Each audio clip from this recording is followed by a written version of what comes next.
The Trumpet Daily program begins right now. Today's world news, what it means, where it's taking us. I bring you the one and only possible message of world peace. This is a message of hope, tremendous hope. And he said unto me, you must prophesy again. And now, The Trumpet Daily with Stephen Flurry.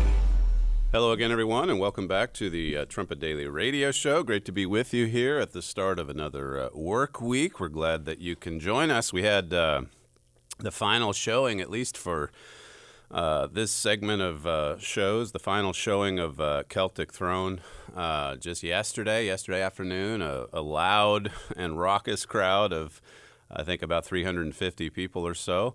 And as per usual, we've got some listener or viewer feedback that we'll be playing right at the end of today's program. I thought it was interesting, just at the start of the second half of the show, we added a little wrinkle to these last few shows by explaining a little bit about the program and the family environment, the family project that this has been. And in the midst of that spiel, Jordan Saranga was telling the audience that this year has been a difficult year and that we just want you to come out and enjoy the show. And there were, I think I was sitting upstairs and someone said, there was a patron that said something similar downstairs as well. They said, amen to that. They're tired of the lockdown and news about COVID-19 and so on. And so those that came out for the show, I think, really did enjoy the production. Coming up on today's program, in the second segment, we'll get into a chapter that we went through last week in the Epistles of Paul class, 1 Corinthians 2, just a really inspiring chapter about the wisdom of this world compared to godly wisdom. Of course, there's quite a contrast between the two, as Paul brings out in that chapter. So we'll go through a few verses from that in our study. Lots to get to on today's program, the first segment here with respect to the news. A little bit later, we'll talk some about President Trump's swing out west. He had a rally in Carson City, Nevada, just yesterday. While there, he attended a church service at the International Church of Las Vegas. He said to the congregants there, "I love going to churches." And he was even spotted on camera pulling a little bit of cash out of his back pocket to give to the church. So I thought that was kind of humorous, the fact that he's carrying a wad of cash. I guess it's not too surprising, but he is the President of the United States, and he's got a little bit of cash in his back pocket to make a friendly donation to a church out west. He also, by the way, spent some time in Southern California for a private fundraiser.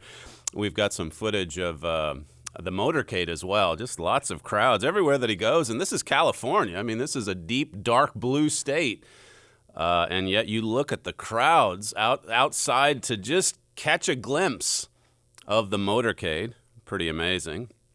So we'll come to that in just a little bit. But first, I want to bring to your attention an incident or just a horrific act of violence in France last week. There was a school teacher in Paris named Samuel Paty, I guess is how you say his last name, and he's giving this lecture showing pictures of Muhammad, and he was showing these pictures in class.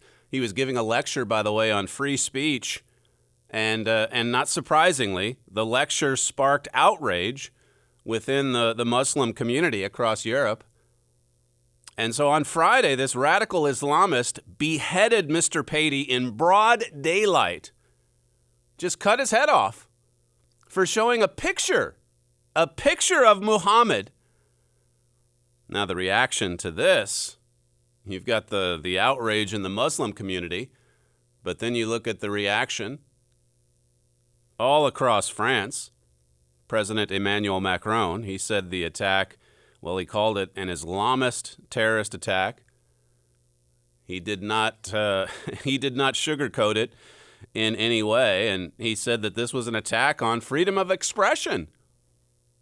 And then people just turned out by the thousands, all across France, Paris, other big cities in France as well, a massive anti-Muslim protest across France. And this comes after a time when France has already enacted a lot of pretty tough anti-Islam laws.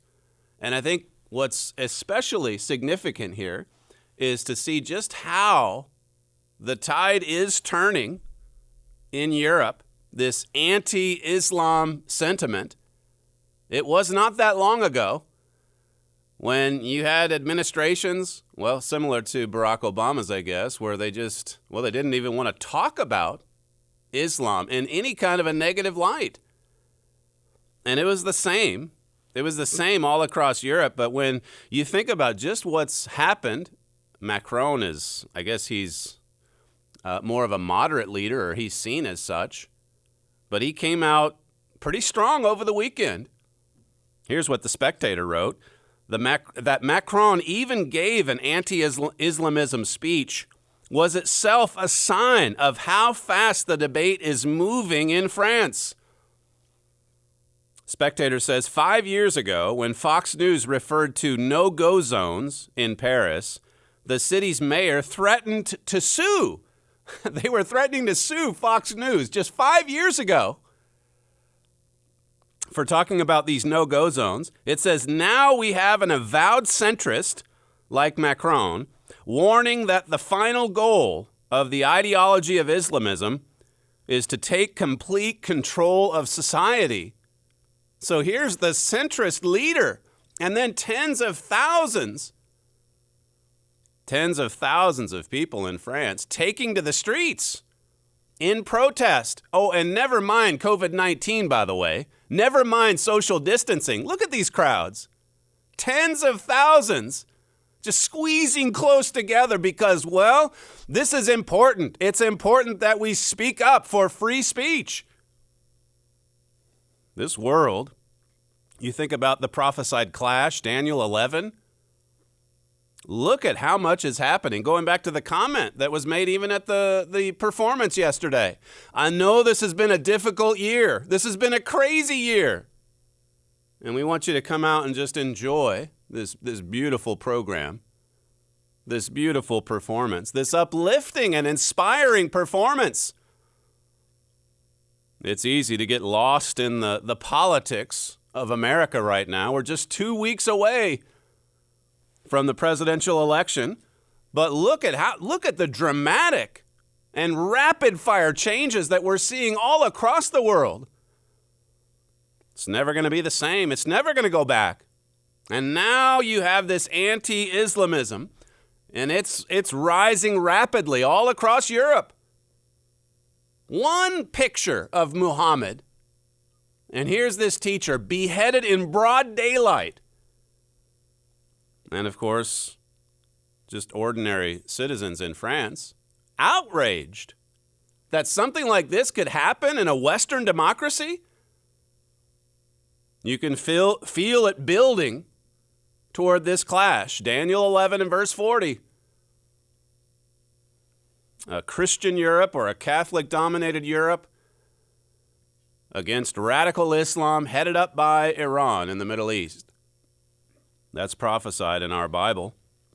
It's prophesied in the pages of your Bible. There was a German article titled, "What New World Order? The Case for a Stronger Germany." Here's yet another German article calling for the revival of the Holy Roman Empire. That's what we need. We see America in decline, says this article. What do we need to replace it? What needs to fill the vacuum? Well, of course, it needs to be the revived Holy Roman Empire. The article says here, a new world order is sorely needed in Germany, which flourished under the Pax Americana and against all expectations became a late-blooming 20th century success story, in large part because of America, by the way. It says here, whether it will have a chance to draw on this experience is, to say the least, uncertain. When it comes to security and protection, Germany needs to learn how to stand on its own 2 feet and make a respectable contribution on the world stage, even if this means a bit of pain, financial cost, and a few disagreements. It says, finally, thanks to Pax Americana, this was not the last word on the subject, but now America has nothing left to offer. This is coming from Europe. This is coming from Germany. It says, and there is nothing in today's world to suggest that something better is on the horizon. Freedom is the recognition of necessity. It's time for the country in the middle of Europe, together with others, to have another go at half hegemony, or to rise and to fill that vacuum, to fill that power void. There's an article also in today's stack by Robert Kaplan, who he's talking about all of these movements like Black Lives Matter in the United States that are condemning all forms of empire, certainly colonialism. And yet, what are we seeing in the world today? Kaplan says we're seeing the rise of empires. The rise of empires. Russia, China, Europe, they're all creating empires. Here's a German publication, as I say, we need the Holy Roman Empire. They're about to get it. Even as the United States and Britain are in rapid decline, there's a temporary resurgence. Certainly the radical left is being exposed. But the greater exposure, as my father has written, is our vulnerability. Look at how divided we are. Lincoln said a house divided cannot stand. It cannot stand.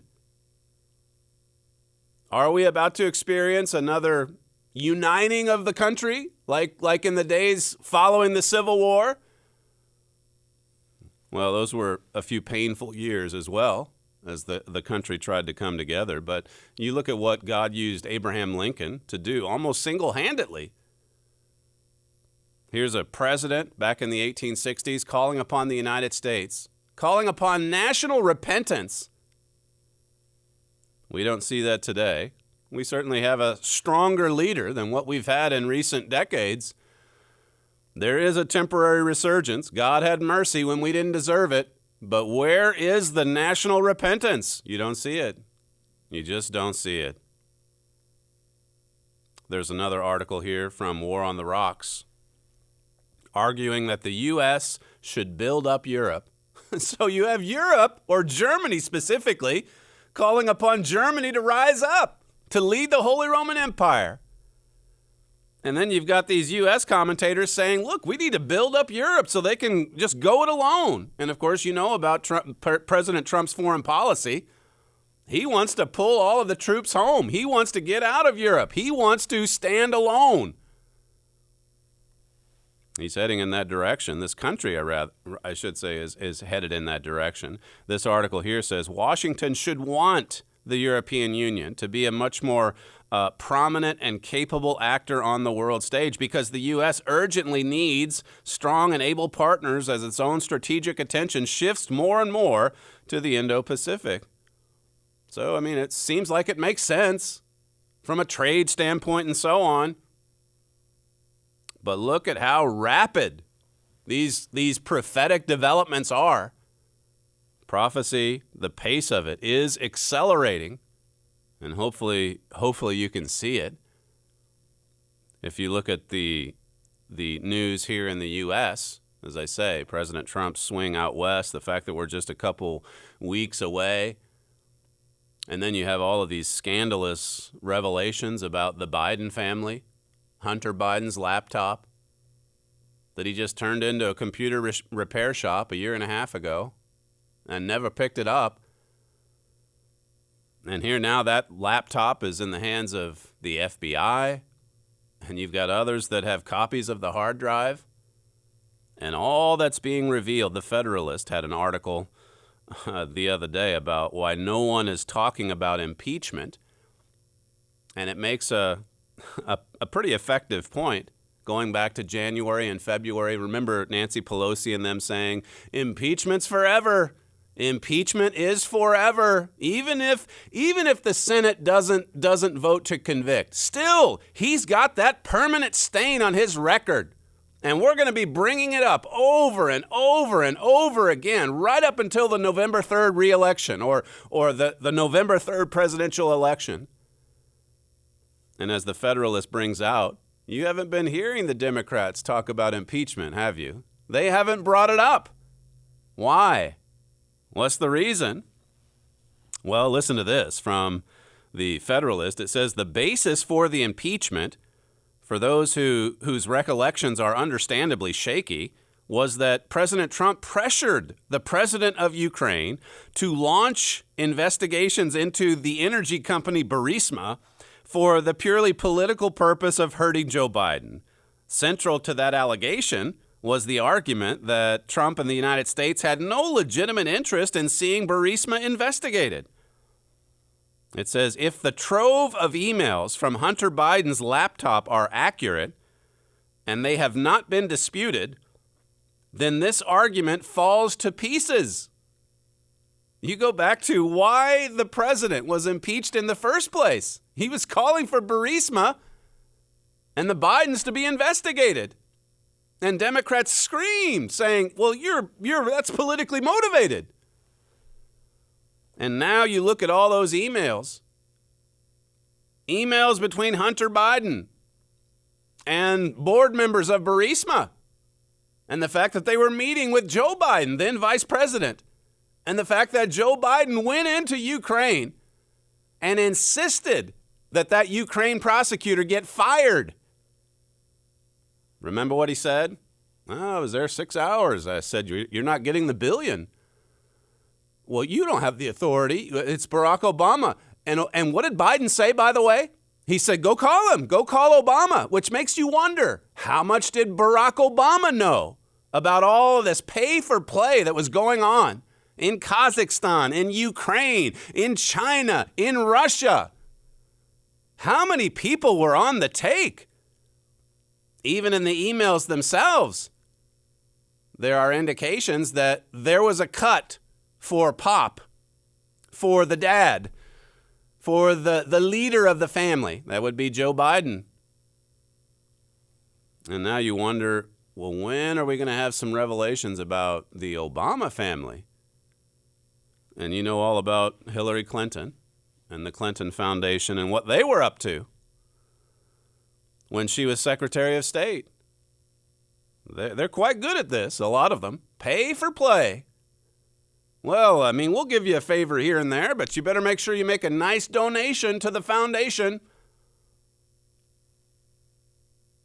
The basis, carrying on in this Federalist piece, it says, and here we are. If these emails are accurate, then it is as clear as is the summer sun that Hunter Biden was absolutely selling access to his father and the Obama administration in exchange for his lavish salary, tens of millions of dollars, $83,000 a month from Burisma, millions of dollars coming in from China, Russia, $3.5 million wire transfer from the wife of the former Moscow mayor.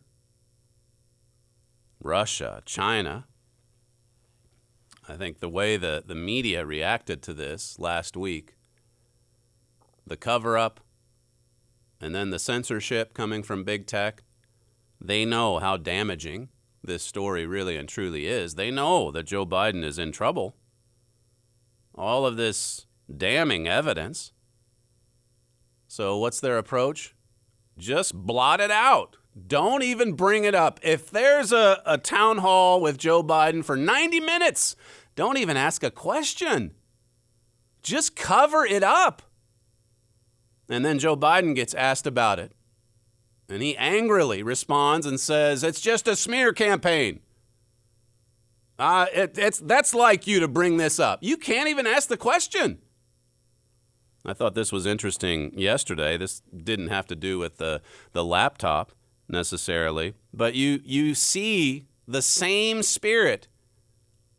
This is Laura Trump. She's the daughter-in-law of the president, and she's on with Jake Tapper at CNN. And once she brings up something that Tapper doesn't like, what happens? Shut it down. Get her off the air. Mock her. Ridicule her. Cut her mic. Do whatever you have to just don't even let her bring it up. Here's clip 6. I think what we see on stage with Joe Biden, Jake, is very clearly a cognitive decline. Okay. That's what I'm referring to. It makes me uncomfortable you are to watch somebody on stage that's so amazing. It's so amazing to me that try and figure out an answer. A cognitive decline. Well, when you're trying to tell me that what I was suggesting was I think that you were mocking his stutter. Yeah, I think you were mocking his stutter, and I think you have absolutely no standing to diagnose somebody's cognitive decline. I would think that somebody in the Trump family would be more sensitive to people who do not have medical licenses diagnosing politicians from afar. Plenty of people have diagnosed your father from afar. Yeah, and there's no problem with that. You talk about President Trump being crazy or in decline mentally, all you want. But don't dare bring it up about Joe Biden. Don't even bring it up. She brings it up, and he's okay, that's enough. That's enough. We're going to shut this down. It's the same spirit.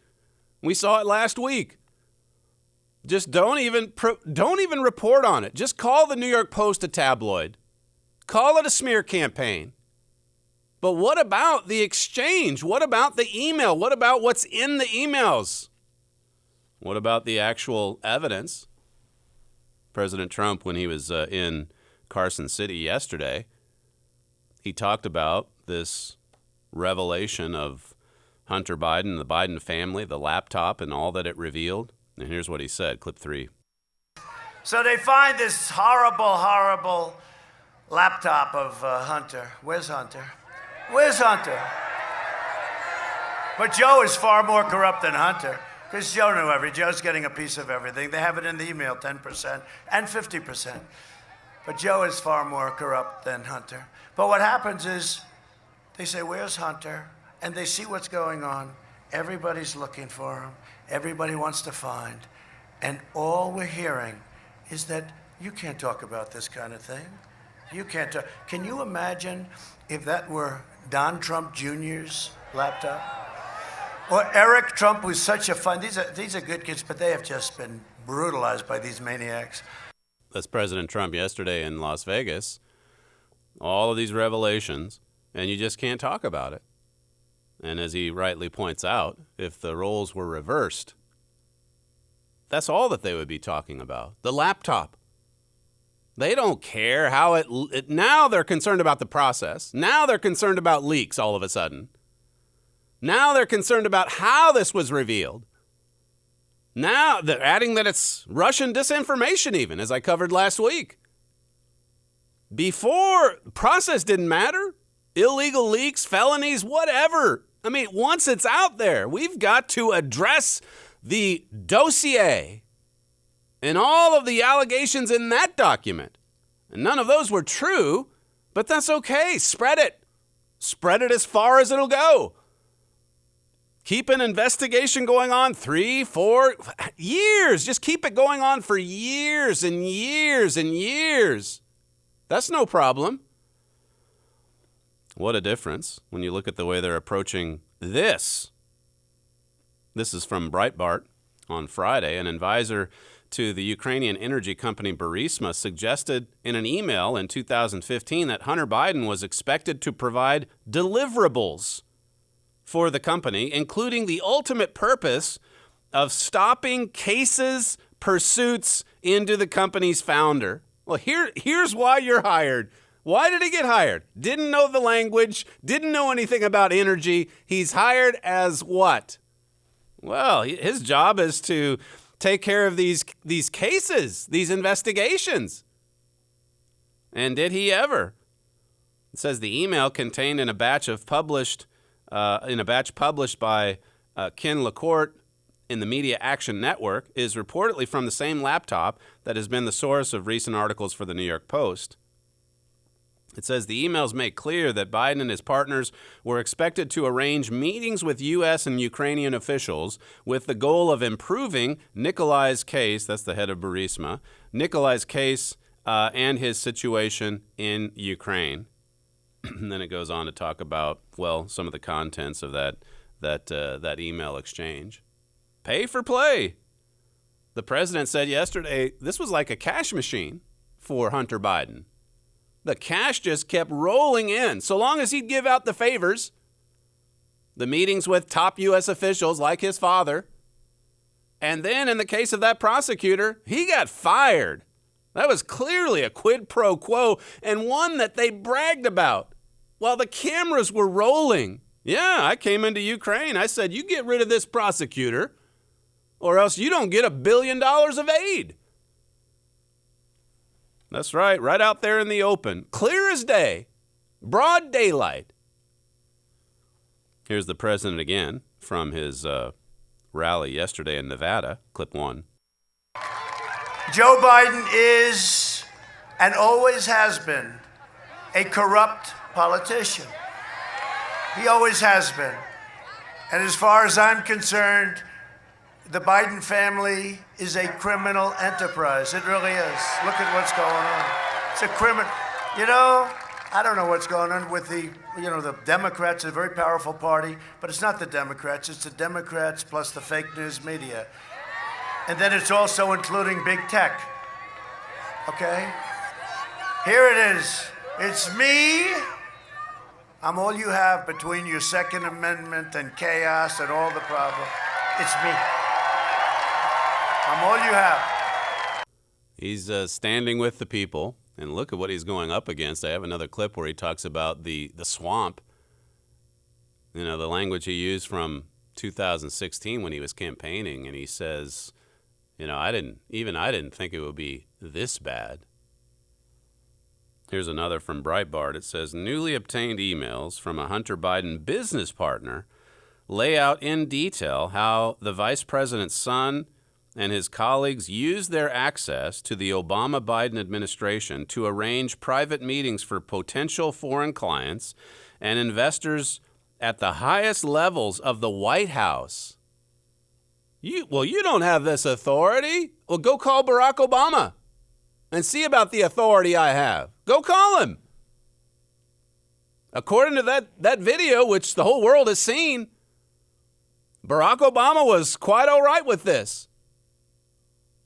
Biden showing up in Ukraine and saying, you fire that guy or you don't get $1 billion. And I'm right on the same page with President Obama. The highest levels of the White House. It says these never-before-revealed emails outline how a delegation of Chinese investors and the Communist Party officials managed to secure a private, off-the-books meeting with then Vice President Joe Biden. See, keep it off the books because, well, we don't want this to be official. It says in a 2011 email, Hunter Biden's business associates also discussed developing relations with what one called China Inc. as part of a new push on soft diplomacy for the Chinese. These emails, it says, are completely unconnected to the Hunter Biden emails being released by the New York Post. So here come more emails. And some of them are coming from former business associates of Hunter Biden's. And listen to this.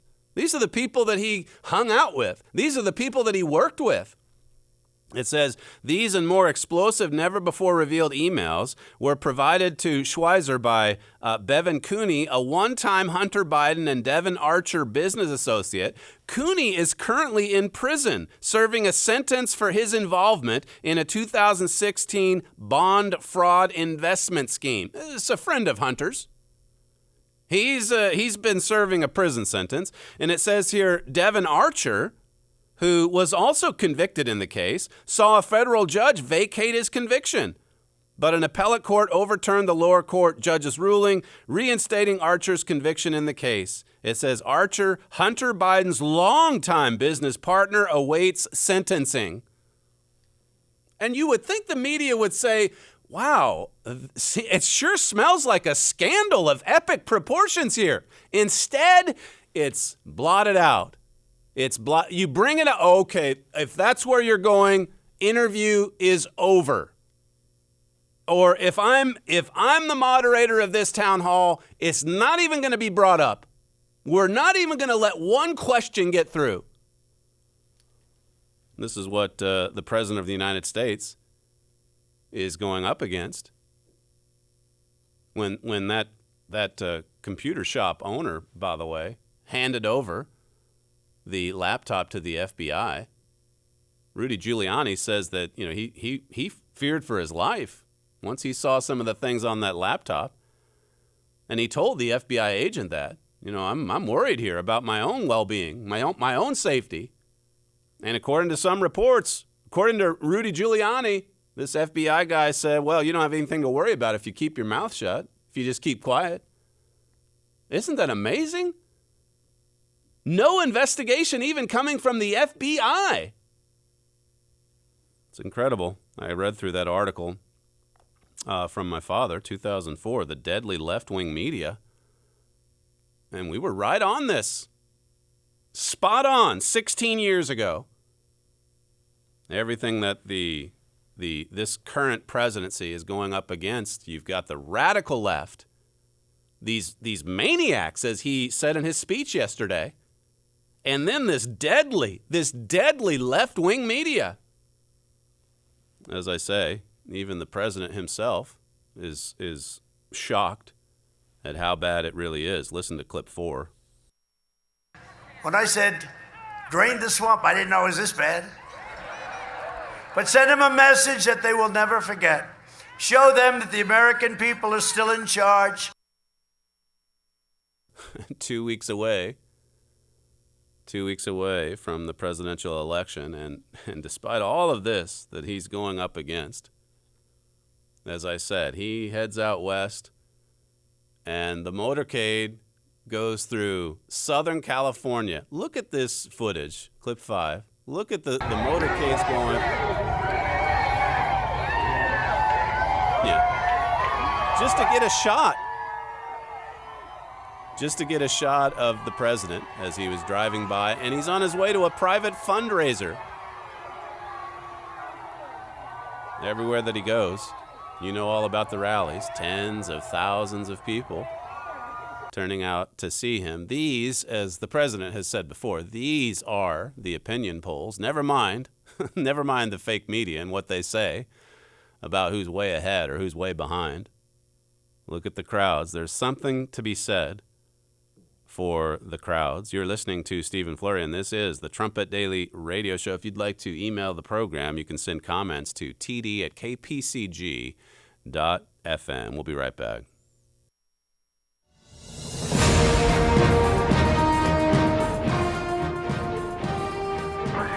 This is KPCG-FM, and this is the Trumpet Daily. Do you believe the United States of America has been mainly a positive force in the world for most of its history?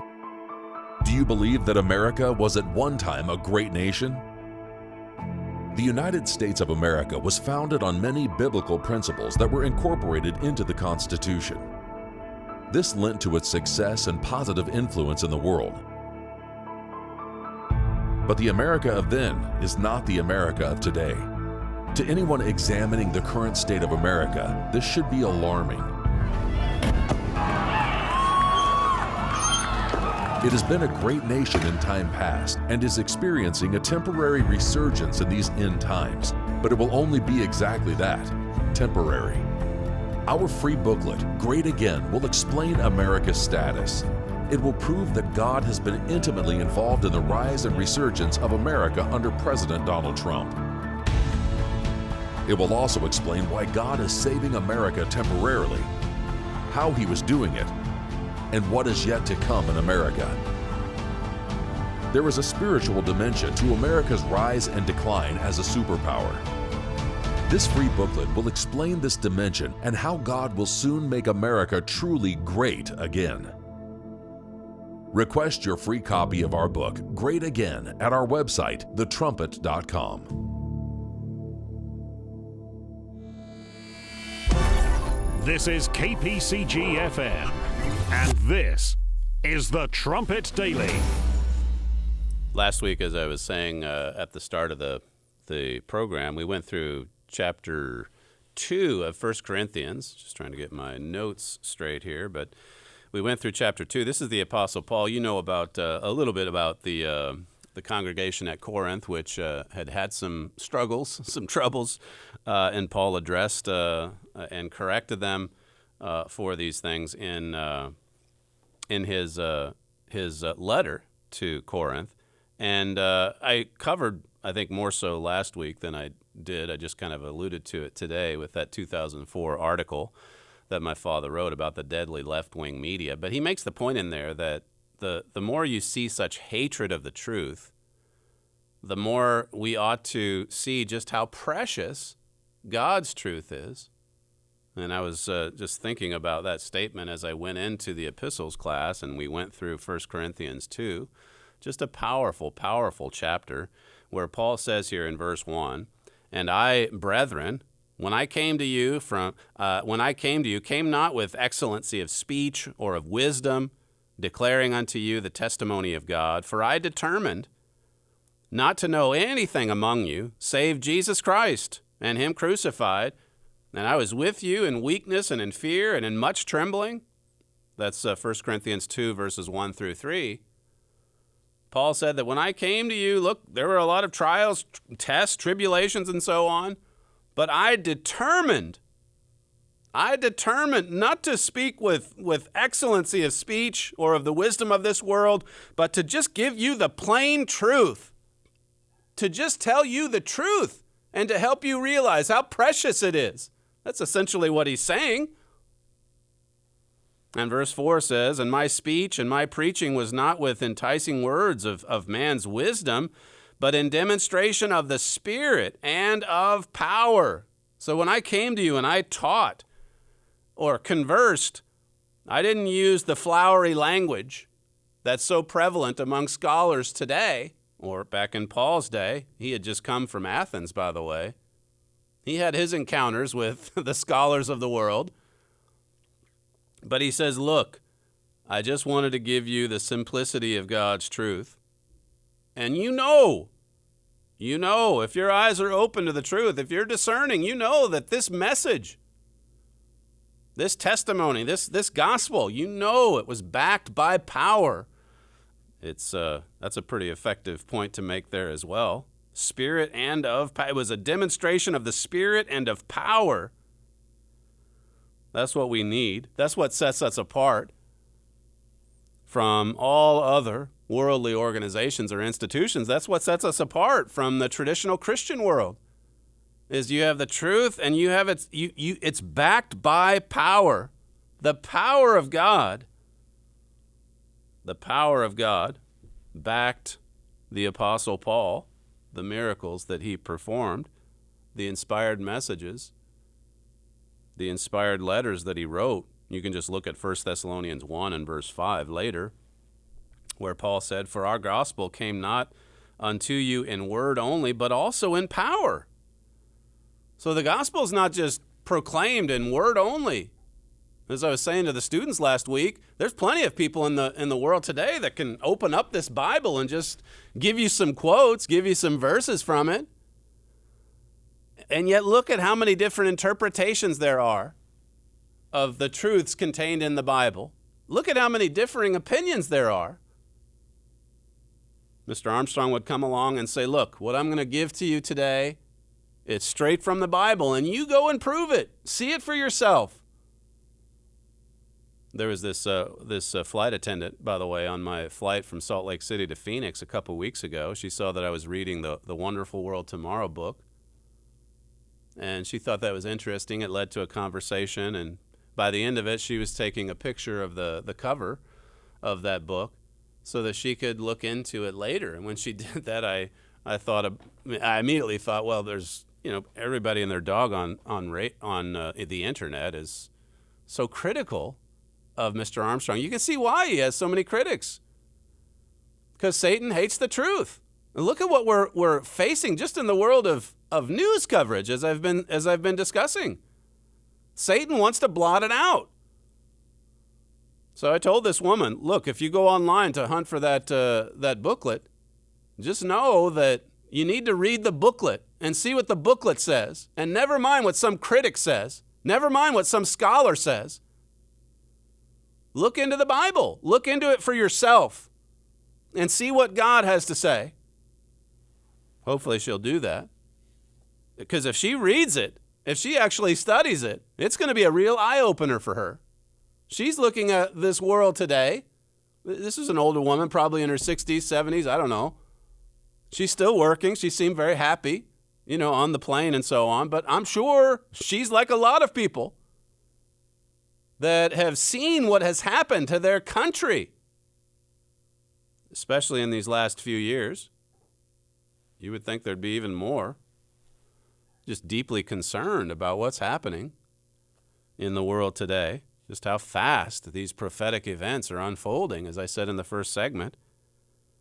But here Paul emphasizes the power of God. Verse 5, he continues, that your faith should not stand in the wisdom of men, but in the power of God.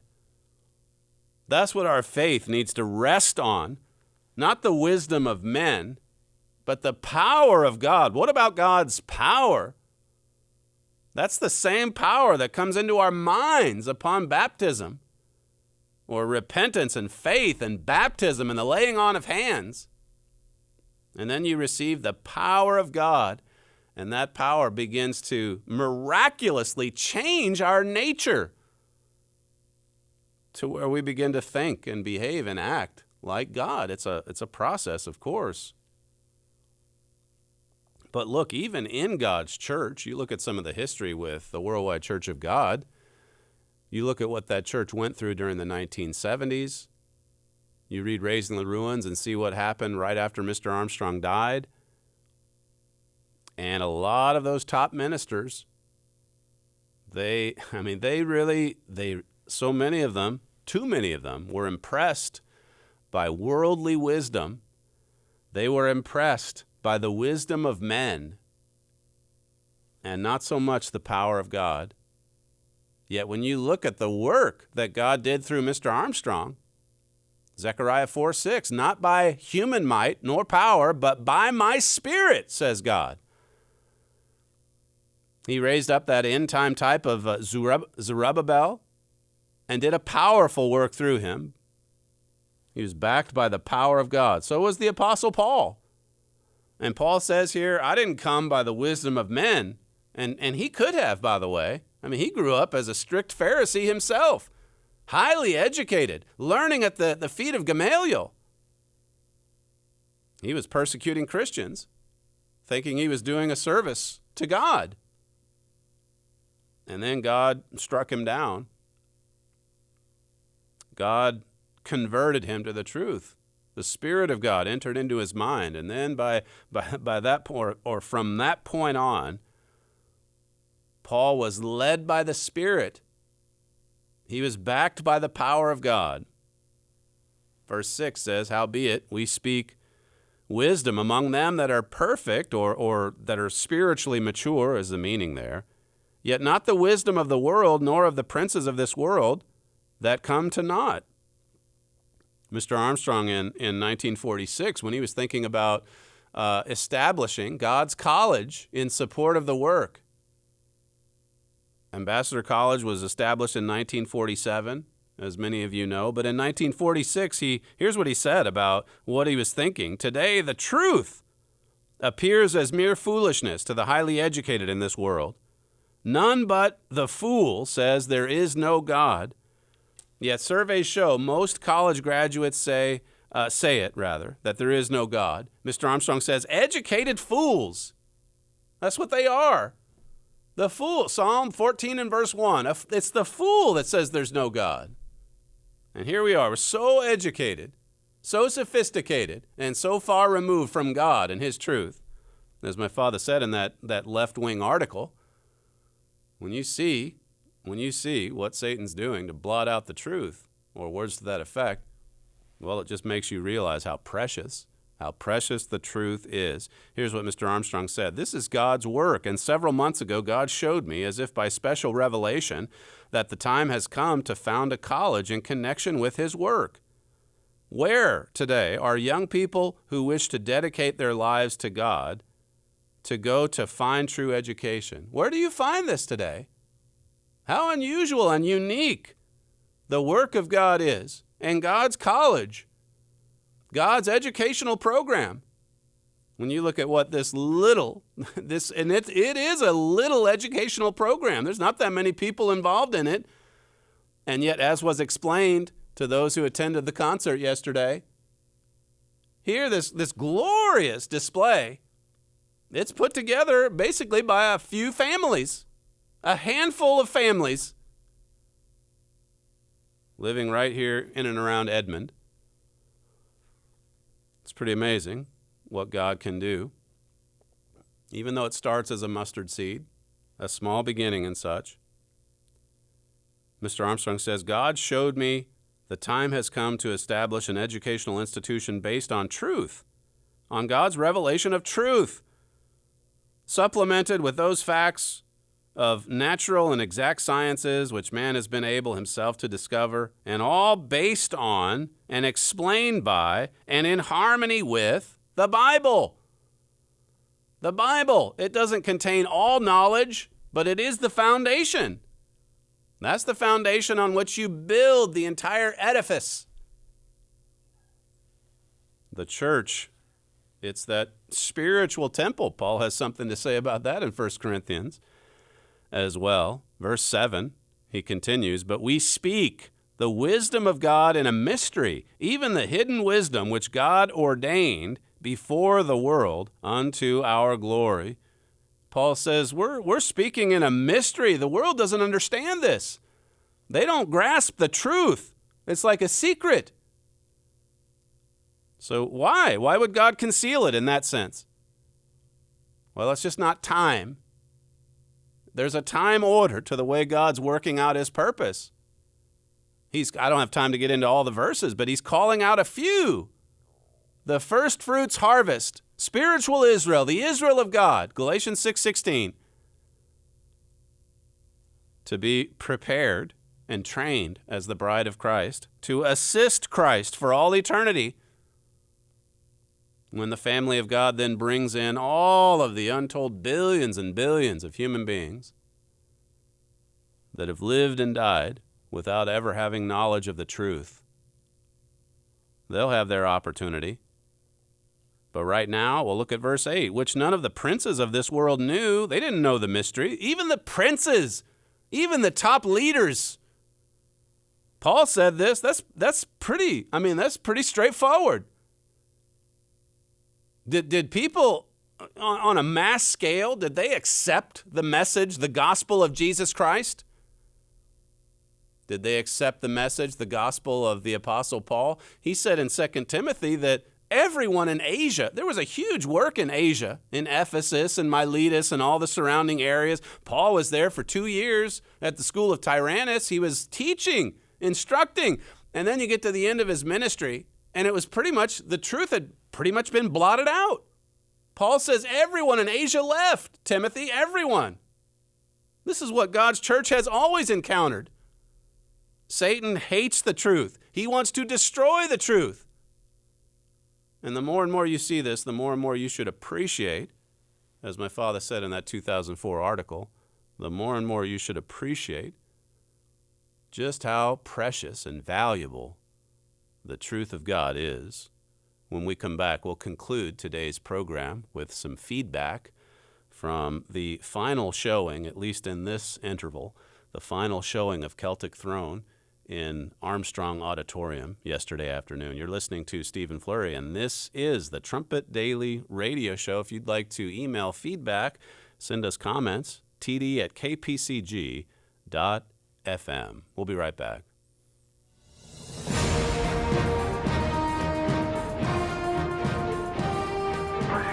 This is KPCG-FM, and this is the Trumpet Daily. Education is something most people take for granted. We assume it is something one acquires after graduating from a college or university.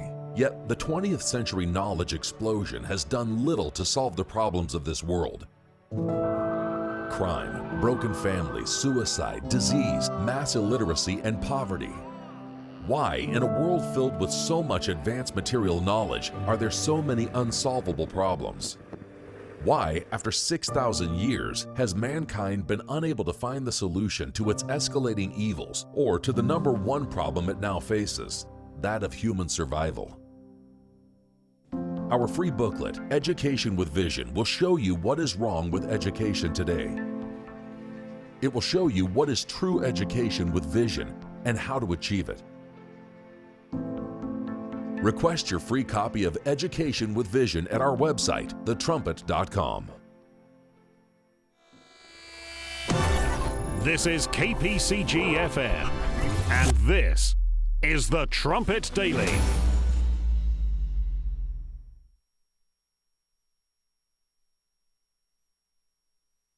Very entertaining. They're doing a very nice job.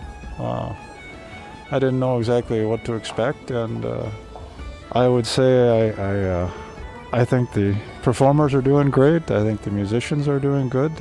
It's very entertaining. I love it all. Yeah, well, I drove here from Stroud to see it, so yeah. Well, I tell you what, we like it well enough. I think we're going to buy season tickets next year here.